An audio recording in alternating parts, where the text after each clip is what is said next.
आप सभी को नमस्कार। जय जय श्री राम। भाइयों, आज मैं आप सभी के समक्ष एक बहुत ही महत्वपूर्ण विषय को लेकर उपस्थित हुआ हूं। ज़्यादा समय मैं आपका लूँगा नहीं, लेकिन यह विषय इतना महत्वपूर्ण है कि हमारे देवी देवताओं के विषय में कोई भी कुछ भी कह के चला जाता है और हम उसको ना तो कभी जवाब दे पाते हैं, क्योंकि कुछ लोग जानते ही नहीं हैं, लेकिन और कुछ लोग जानते हैं तो वो उसको मानते नहीं हैं। सबसे बड़ी समस्या हमारे साथ ये है। हमारे हिंदू भाइयों भी बहुत ज़्यादा बुद्धिमान हैं, तार्किक हैं। तो तार्किक उनसे करना चाहिए जो तर्क करने योग्य हों। किसी से यूं ही भिड़ जाएं तर्क करने, तो वो तो आपको गुमराह ही करेगा। अभी एक महानुभाव ने मेरे से पूछा कि भगवान गणेश का सर हाथी का ही क्यों है, और उन्होंने कहा कि ये भगवान कैसे हो सकते हैं, इसका कोई लॉजिक है, कोई एक्सप्लेनेशन है। मैंने कहा मैं बताऊं भैया, हमारे प्रत्येक धार्मिक किरदार कह लीजिए या हिंदू धर्म के देवी देवता कह लीजिए, सभी के पीछे कोई ना कोई लॉजिक अवश्य है। विदाउट लॉजिक कोई भी नहीं है। तो अब लोग कहते हैं कि जितनी भी धार्मिक कथाएं हैं सभी काल्पनिक हैं, इसका सच्चाई से कोई लेना देना नहीं है। लेकिन ये लॉजिक उनको दिखाई नहीं देगा जिनका लॉजिक वहां से गवर्न होता है। वहां से देखिए, आप सभी ने कार्ल मार्क्स का नाम सुना होगा। प्रत्येक व्यक्ति कार्ल मार्क्स के बारे में जानता है। भारत के वामपंथियों के लिए उसका एक एक वाक्य ब्रह्म वाक्य है। वो भारत को आज भी उसी चश्मे से देखते हैं जो कार्ल मार्क्स न कभी भारत आया, न संस्कृत पढ़ी, न कोई भारतीय भाषा पढ़ी, न कोई ग्रंथ पढ़ा, और न्यूयॉर्क में 1954 में उसने आर्टिकल लिखा अमेरिका में, और उसमें उसने एक शब्द का प्रयोग किया जो उसने कहा, जो ब्रिटिशर्स भारत के साथ कर रहे हैं वो बहुत ही दुखद है, परंतु बहुत ही आनंददायक है। He said, whatever the Britishers are doing to India, the destruction is painful but pleasurable also. दुखद है पर आनंददायक है। उसने क्या कहा?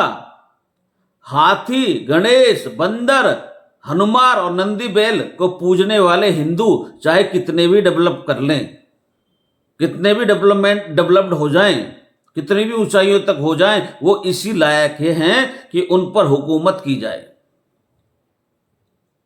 और उनके मानस पुत्र उसी नजरिए से भारतीय संस्कृति, भारतीय धर्म को देखते हैं। अब इसको वो क्या समझेंगे?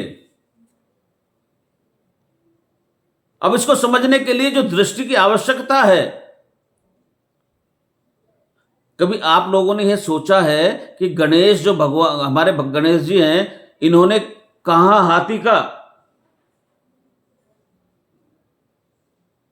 इनके हाथी का सर ही क्यों है, और हाथी का सर नहीं चूहे की सवारी ही क्यों है?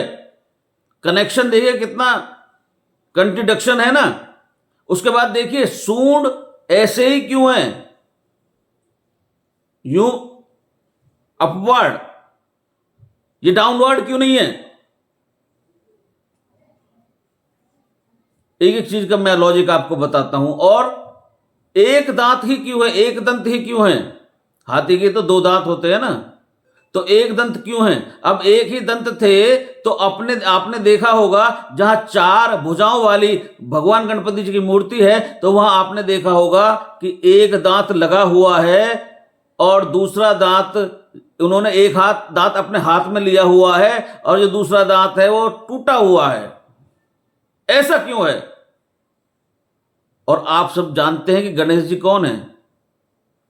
अष्ट सिद्धि रिद्धि पति।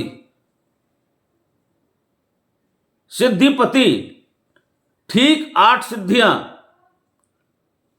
क्या है 8 सिद्धियां?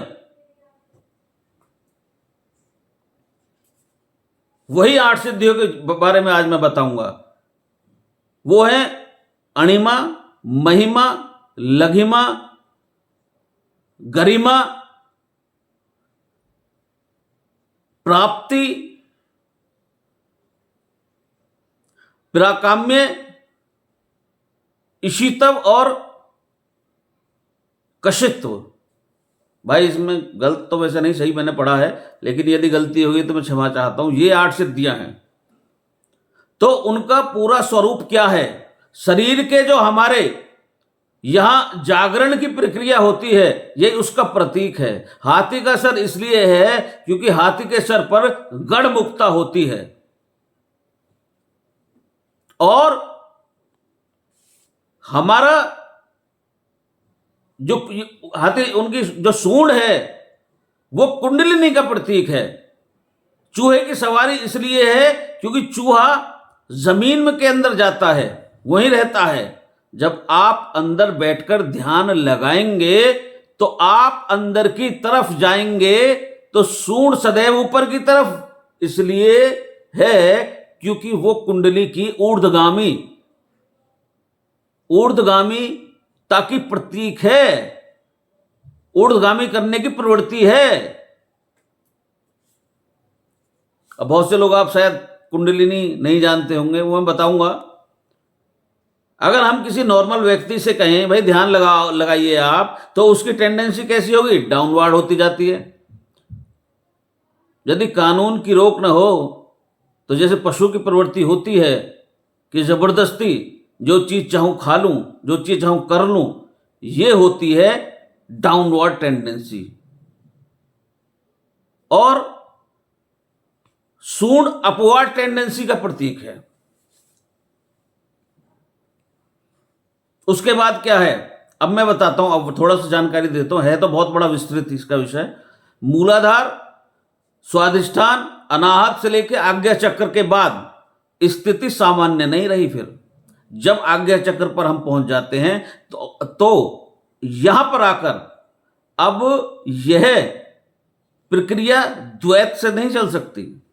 यानी अब आपको ब्रह्म और संसार दोनों में से एक से संबंध विच्छेद करना पड़ता है। द्वैत में आकर अब आपको जब आज्ञा चक्र तक पहुंच गए तो एक से संबंध विच्छेद करना पड़ता है।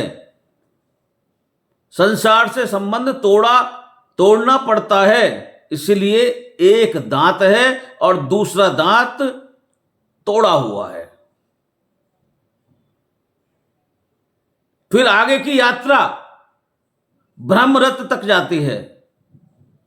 अब आप समझिए, इसको समझिए, जिसको इसके फंडामेंटल्स ही ना पता हो, अब उसकी गलती थोड़े ना है भैया। जैसे आप, प्रत्येक व्यक्ति नमक खाता है।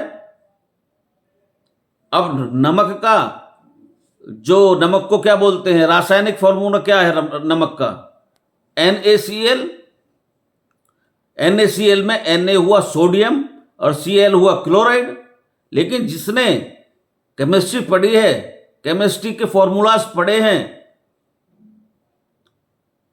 पेरियोडिक टेबल पढ़ी हो, तो जभी तो आप उसके बेसिक एलिमेंट के विषय में बता सकते हैं कि NaCl नमक है। और यदि आपने नहीं पढ़ी NaCl तो आप क्या बोलेंगे उसको? फिर डिक्शनरी निकालेंगे आप। NaCl को आप बोलेंगे नेकल, और फिर डिक्शनरी निकालेंगे और डिक्शनरी खोल के बैठेंगे और पूरी दुनिया भर की डिक्शनरी निकाल लीजिए, नेकल कोई शब्द ही नहीं है। तो अगर नेकल कोई शब्द नहीं है तो sodium chloride is equal to नमक, लेकिन वो नेकल बोलेंगे। यही कंडीशन, यही पोजीशन जो लोग कटाक्ष करते हैं भारतीय संस्कृति पर, ये उनकी है। उनको एक्चुअली पता ही नहीं है भारतीय संस्कृति का एक एक चीज, एक एक जो भी ग्रंथ हो, चाहे कुछ भी हो, गीता, रामायण, यहाँ के क्या नाम है, वेद, वेदांत, पुराण, ये सब कुछ इनमें एक एक चीज, एक पहली बात तो साइंटिफिक है और दूसरी बात बिना किसी रीजन के नहीं है। भगवान गणेश जी का पूरा स्ट्रक्चर कुंडलिनी जागरण का स्ट्रक्चर है। यानी नीचे मूलाधार, सबसे नीचे हमारा चक्र होता है, वहां पर कुंडलिनी नीचे की तरफ मुख करके बैठी होती है और जब उसको हम साधना के द्वारा डाउनवर्ड की तरफ जाती है और जब हम उसको योग और साधना के द्वारा मूलाधार चक्र को जागृत करते हैं, उस पर चोट करते हैं, तो कुंडलिनी ऊपर की तरफ आती है, अपवाड़ होती है। और जब अपवाड़ होती है तो मूलाधार के जागृत होने के बाद में यहाँ सारे चक्र जागृत होकर यहाँ आज्ञा चक्र पे आके रुकती है। और जब आज्ञा चक्र पे आके रुकती है तो यहाँ अब द्वैत का भाव नहीं चलेगा, यहाँ एक चीज चुननी पड़ेगी और फिर जाके यहाँ सहस्त्रार तक पहुंचती है। जब हम 8 सिद्धि का मतलब है 8 चक्र जागृत हो जाना। जैसे भाई ये बहुत बड़ा वो है, विस्तार है योग का, एक एक चक्र में कितनी कितनी वो है, क्या क्या हमें क्या अष्टांग योग का ये सिद्धांत है, अष्टांग योग में हमें क्या क्या करना है, क्या क्या नहीं करना है, ये उन चीज़ों भगवान श्री गणेश उसका ही प्रतीक है। अब आप बताइए कौन समझेगा इस चीज़ को?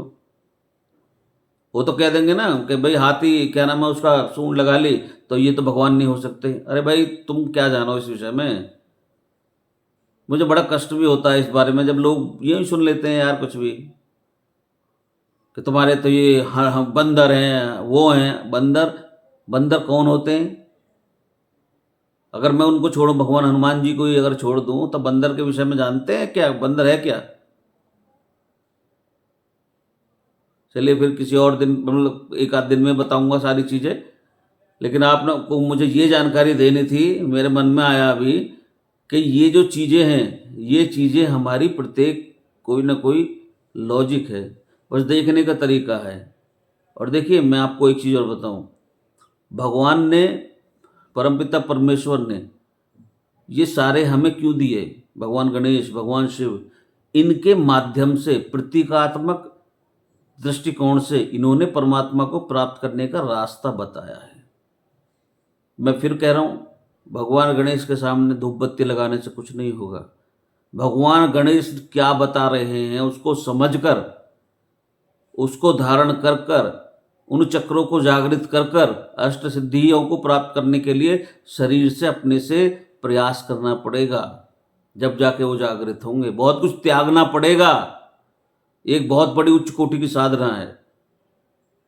इसलिए भगवान हमारे, कोई भी भगवान हो, उन्होंने कभी ये नहीं कहा मुझे पूजो। भगवान श्री राम ने खुद ये कहा है, मैं तो चला जाऊंगा, तुम मेरे से मत जुड़ो, मेरे नाम से जुड़ो। और जो नश्वर है वो परमात्मा कैसे हो सकता है? चलो फिर विषय बढ़ता चला जाएगा। आप सभी ने सुना, धन्यवाद। जय जय श्री राम।